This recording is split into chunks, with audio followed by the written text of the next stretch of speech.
Thank you so much for joining us on another awesome episode of Bioenergetics Beats. I'm Heather Gray, a functional diagnostic nutrition practitioner and certified bioenergetic practitioner. And this episode is brought to you today by Nikki, Unleash the Wellness Within. It's a non-invasive, easily affordable, and highly effective approach to optimize wellness. It's a wearable device that puts frequency better based life in your hands and on your wrist. That's always so hard to say. It's like a little tongue tire. But make sure to stick around to the very, very end because we always have a special giveaway, but you're not going to want to miss one thing that my guest has to say. So you'll stick around anyway. I know you will, right? So let's welcome Mr. Ryan Syverson. Is that how you pronounce your last name? Syverson. Syverson. Oh, I should have asked beforehand. That was a rookie mistake. Sorry about that. Anywho, let's welcome Ryan to the show. Yay, welcome. So, hey, tell us a little bit about yourself, a little bit about your background. We're going to dive deeper into overcoming pain and giving you some three missing pieces, right, to healing. So it's this whole body healing. I know a lot of us functional practitioners, we kind of started off in let's look at the physical body only. And then we usually kind of get smacked around by life a little bit and we find out that there's more than just the physical body when it comes to healing. So I love that we're going to be diving deeper into that, right? Yeah, absolutely. Yeah, you get beat around by life, and then the physical stuff can kind of pop in, and you don't really make that relationship or make that connection. But yeah, so for me, I grew up athlete, was in the Marine Corps. I was an active person. Things were going good, and then probably right around my 35th birthday, things started to fall apart for me. I had been having a lot of injuries. I was playing competitive ice, like men's league ice hockey at that time. As I said, this revolving door relationship with my personal or not personal trainer, but physical therapist and chiropractor is like I was just constantly injured. And then one day, I'll never forget, I just woke up. It was like right around after my 35th birthday, and I woke up and I was in extreme pain, like in so much pain that it took me like 45 minutes to get out of bed and put like my pants on. And I felt like it was like a horrible nightmare. I woke up, I felt like I was 95. I ended up, working my way and just, kind of dragging myself into work. And then that went on for a while. And I, went through the conventional medical model. Nobody could figure it out. I was told I had like the worst back people had seen, and there was, they couldn't figure it out. I eventually was, after 18 months, diagnosed with fibromyalgia.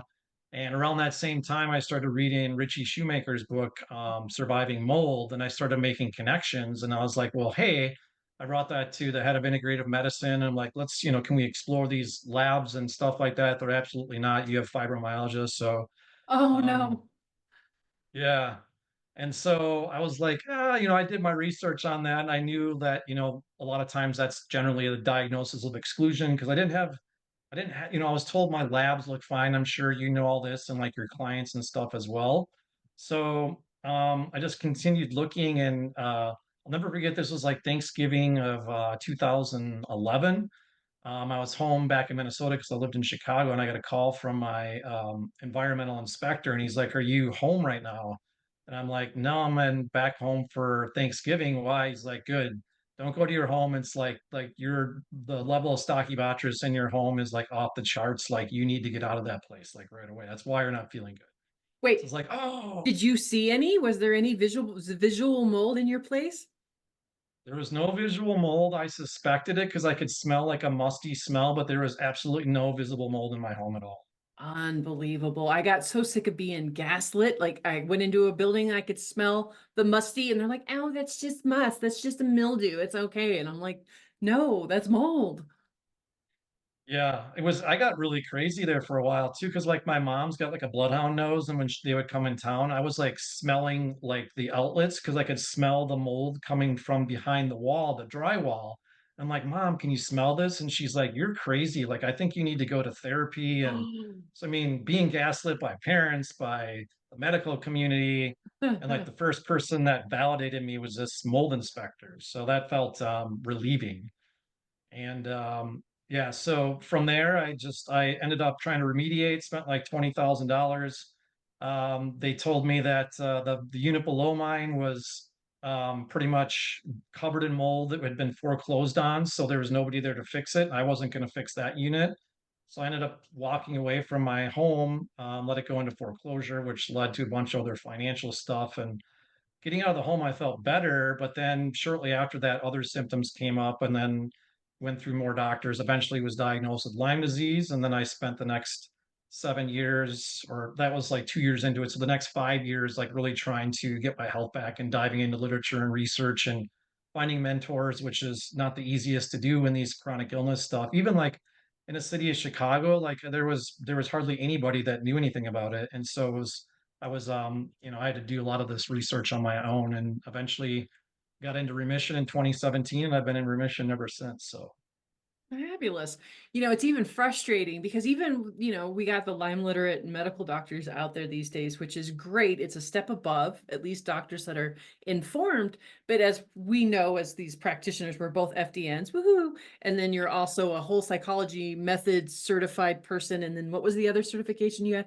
Wellness Code Academy. Wellness Code Academy. So that's all lifestyle, mindset, right? Trauma pieces. And that's the part that frustrates me so much still, is that we're focusing on the disease and not the person, right? And really we don't get better. We don't have stories.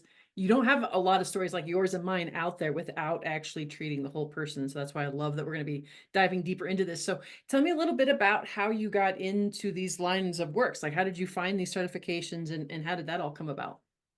Yeah, so as I was going through like my journey, like I'll never forget, I was sitting in my living room once. It was like a sunny afternoon, and I was too fatigued and like in a lot of pain. I couldn't really go to the park, and I could hear like the kids and everybody like walking to the park down the street. And I sat down, I started, feeling sorry. Like I never thought I was going to be able to get over this. I was 5 years into it. I wasn't making any progress for like the last 2.5 years. And I read a book, and I turned to trauma and emotions, got into it. And as I started reading that, I was like, oh my God, like What I've been book? ignoring Beyond Lyme by Connie Streithmans, I think. I think And it was chapter 8. my intro was The Body Keeps Score. Oh, great book. So that's why I was curious, because it's like that's what kind of woke it up for me of like, oh shit, I've got this trauma in my nervous system. And yeah. So go ahead.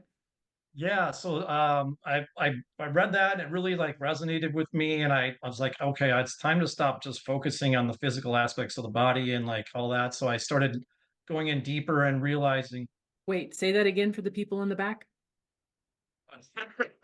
yeah, I started not focusing on my body, my symptoms, and going inward and deeper into my emotional and nervous system, body, and all those aspects, and the things that I'd been repressing and avoiding, like the painful emotions that I'd avoided for like the last 35 years of my life, pretty much. That kind of, for me, led to this. And eventually I realized that Lyme disease and getting sick was like my blessing in disguise. After that, I got into personal development. I started working on my emotions and releasing that. I felt like a lot lighter. My physical health started to progress. And then like my mess became my message. I went back to school. I was going to be a naturopath. I went back to get all my credits like done in like the community college, and then I watched a webinar that they did for FDN, and I'm like, wait a minute, I don't have to go into debt like $250,000, and I can start helping people. So I got certified in FDN, and then just started working with people in 2017, and I've been working with mostly people with fibromyalgia, Lyme disease, mold, and autoimmunity since. Absolutely. Beautiful. Yeah, very similar story. It's kind of funny how that works out, right? Great minds. Yeah. Um, so this is a good spot. We're going to take a quick little break. Don't go anywhere. We're going to stop for a commercial real quick. And when we come back, we're going to dive deeper into the rest of Ryan's story, dig into the 3 pieces, and you're not going to want to miss out for that free giveaway. So stay tuned. Don't go anywhere. Hey, I'm Steve. I'm an engineer, a biohacker, and a dad, and I love my Nikki. I use 3 different programs on this one mostly. In the mornings, I run Energy Boost, which honestly is about the equivalent of a cup of coffee. I still have my coffee, but this does make a difference. After work, I run my stress and anxiety program, and that takes me from being like, task mode from work to really kind of chilled out dad mode, which is nice. And occasionally when I need it, I run the pain pain program as well. I actually tore my ACL last September, middle of September, and I was running again by middle of October. No surgery, no therapy, just the pain program once a day. So I've worked with red light therapy for several years now, and like I said, this is just about my favorite because it is so easy to use. I just put it on my wrist in the morning, run it all day. Don't even notice it's there except for how I feel. So I love it. Nikki puts a personal wellness center in your hands and on your wrist. Be better, do better. WeAreNikki.com.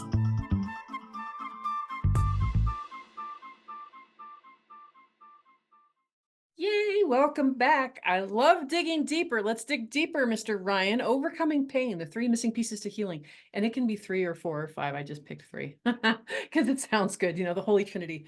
But there's many pieces, right? So talk to us about some of the pieces that you then put into play with your own healing journey. So for me, like again, being an athlete and personal trainer before, really getting sick as well. I always thought just focus on the physical body. If I work out harder, if I eat better diet, like I do all these specific things, I'm going to get better. And like I just shared, like that's what I focused on, and it's actually vital to focus on those things. But we have our physical body, we have our psychological body, we have our spiritual body or energetic body, and if we don't work on all aspects of those, we can only get so far. And for me, that like the emotional component was like the cork in the bottle that wasn't letting me, move forward and make progress physically. So as I started working on those things, pain subsided, energy improved, and it opened the door for me to make a more of a spiritual connection, which really is what kind of helped me tap into my purpose and my connection. And I've been diving more and more into that, like getting into A Course in Miracles and reestablishing my connection with God and like with spirit. And on this journey, you can feel alone. And even my whole life, I felt alone, even when I was with my wife or my friends. And I just felt like I felt empty. Like, what's my purpose on this planet? And then I just had like this spiritual like awakening. Like I felt the presence of God within me. I broke down to my wife and I was like, I finally feel like I'm not alone. And that was just like, that catapulted me more into looking into the spiritual aspect. And when I did that, it's just helped me, it's helped my clients and create, a framework for them to, whatever, and spirit doesn't have to be God. It can be Buddha, it can be your higher self, it can be collective consciousness or whatever you want to call it. But there is a force beyond us. And if we deny that, we're denying our, life itself, in my opinion, and connecting to that can be a huge, huge aspect of our recovery. Can I get an amen? That's absolutely beautiful. And that's actually another, with Nikki, we talk a lot about the bioenergetics, with the device itself. And so that's one awesome way. And then, spiritually and getting into that, like the spiritual connection when it comes to healing isn't talked about enough. I think both even bioenergetics and the spiritual connections can still sound and seem woo-woo, but we're finding more and more and more science backing, right, what we know. And that's a beautiful, beautiful thing. Like, especially, with emotions causing cortisol to rise, which causes your immune system to lower. Like, these things all have impact on our bodies. And it's fascinating that we're getting into these deeper conversations, that there's just not a pill for every ill, right? Absolutely. Yeah. I mean, it's, you get into like mitochondrial psychobiology and just how our thoughts I'm impact sorry, that's a word? Mitochondria psychobiology? What? mitochondrial psychobiology. If you want to dig, like Martin Picard is like spearheading that. He's a researcher. I want to see out of NYU. And they've done some researching. They did one small sample study of women in Stanford, and they had them track their emotions throughout like the week, and then they took tissue samples and looked at the cells and looked at the actual mitochondrial health.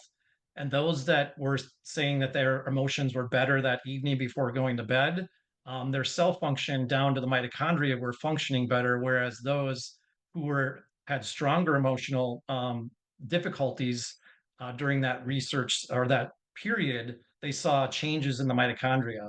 And these are just like some stuff that they're getting into now. And we get into like quantum biology, like Jack Kruse's work, and just the power of the sun, and like biophotons, and frequency. And you had Dr. Vibe on your show a while back too, like just getting into like the matrix, and how things transfer through us. It's amazing. And my journey too, there wasn't a Nikki when I was going through Lyme, but I did use Omnimed and Rife, and all those things helped me. I thought they were kind of woo woo and out there at first as well, but that's another thing that really opened the door for me to like, wow, there's more to life and to what we can do with ourselves beyond just like pill for an ill. It still cracks me up because back then I was still a silly hairstylist, right? Didn't have a medical background, but for some reason, Rife technology made sense to me, like tapping into that bioenergetics, the frequencies. Like I still can't explain it to this day, but intuitively I was like, this makes sense to me. Same thing with FDN. When I heard, Reed Davis with Sean Croxton on Underground Wellness, I was like, oh my gosh, this makes sense to me. So it's beautiful when we can be open to and listening to these urges, these things that are put into our path, right? They're not coincidences. Absolutely. Nudges. Yeah, and that's like one of the things I like to say about this. I try to tell clients and others as well, is that life doesn't happen to you, it happens for you. And Ah, when we can look at it and try to glean some message from it instead of just focusing on the negative. I mean, we have the neural circuits 5 times more to think negatively, and fear-based circuitry, but we can find those like something good from it can come of it. And that's another thing for me. When I started making shifts in my health, when I started to look at Lyme as it was a gift or like a blessing in disguise for me. I actually did a speech when I was in Toastmasters called "My Blessing in Disguise," and because it really, like, I would have not, I don't know that I would ever have like got into my emotions and trauma, and like reconnected with my spiritual connection and found my purpose if it wouldn't have been for this. And it's like your emotions, if you repress them and they just crank up the volume louder, which are going to express themselves through physical manifestations, and mine were screaming at me. And I finally stopped and listened, and I was like, oh. And when I listened, it changed my life, and now I can do it and help others navigate this as well. absolutely. God doesn't make any mistakes, he didn't give us emotions just to suppress the crap out of them, silly humans. And it's no wonder we've got so many autoimmune and mental health and things are just going awry. It's horrible what we've done to little boys, right? Boys don't cry, don't be a wuss, all this shaming. And then even girls are allowed to cry. That was like the one negative emotion we're allowed to. Don't show anger, right? You're not allowed to be angry. And so it's fascinating to me now. And what awesome permission, like I am just after overcoming all these things, I have no other way to live but completely in alignment with who I am. And if you don't like me, that's great, have a nice day, but I'm not fitting myself into these boxes anymore because that's what got me sick, right? So I'm going to be angry, but it's going to be in a healthy way, right? I'm like not calling you names. I'm not being a bully. I'm not cutting you down. My voice will raise. I will be excitable, right? But it'll be done in a little while. Like just chill out. But it's beautiful. Like I love emotions, and I love a man who can express emotions and are not afraid to show it. So like what are some of the things that you did to kind of help overcome all that programming? Yeah, I mean, I think I've always been somewhat of an emotional person, but I didn't know how to express them. So I guess for me it was always, I thought I would express them through athletics, just like taking it out on the ice rink or something like that. But now, like processing emotions, I like yelling or screaming like into a pillow to like move that energy out of me. Definitely not afraid to cry. Like when there's an emotional aspect, like it's gonna come up. Like crying is very cathartic. It's like it just can pour out of us. And the big thing too, just having like a framework to just be with my emotions, even if it's just for like 90 seconds to 2 minutes, to allow myself to experience them, because emotions are energy and motion meant to flow through us. We block them up like a dam, we just build up all that pressure. And the saying is, you have to feel to heal, or whatever you resist persists. And for me, just being able to sit with it and be okay with it. I don't need to judge it. I don't need to figure out why I have it. I don't need to fix it. Just be with it.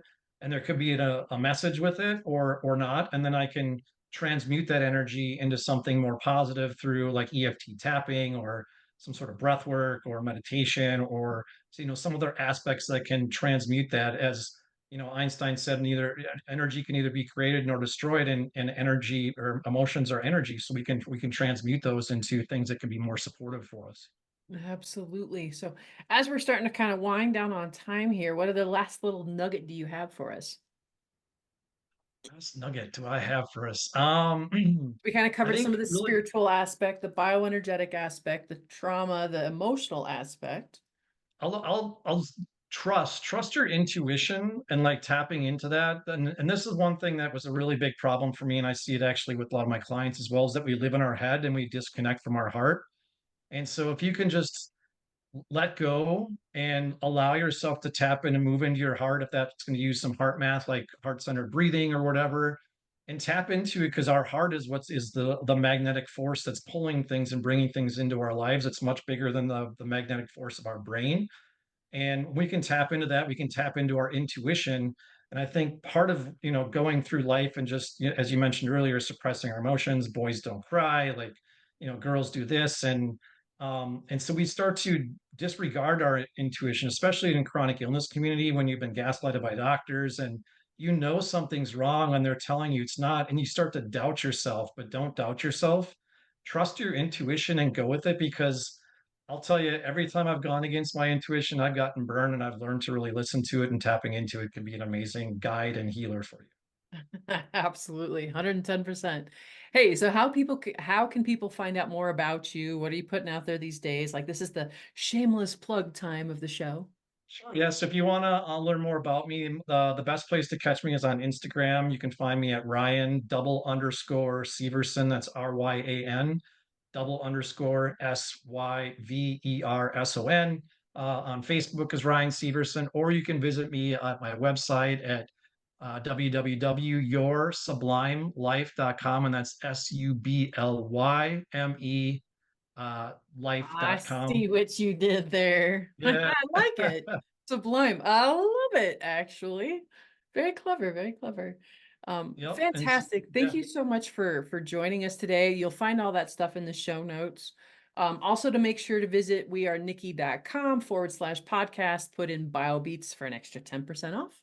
And because we love our customers so much, we always want to show appreciation, and we give away a free Nikki with the Wellness Suite on every single episode. So make sure to go check out the show notes, enter to win. Good luck.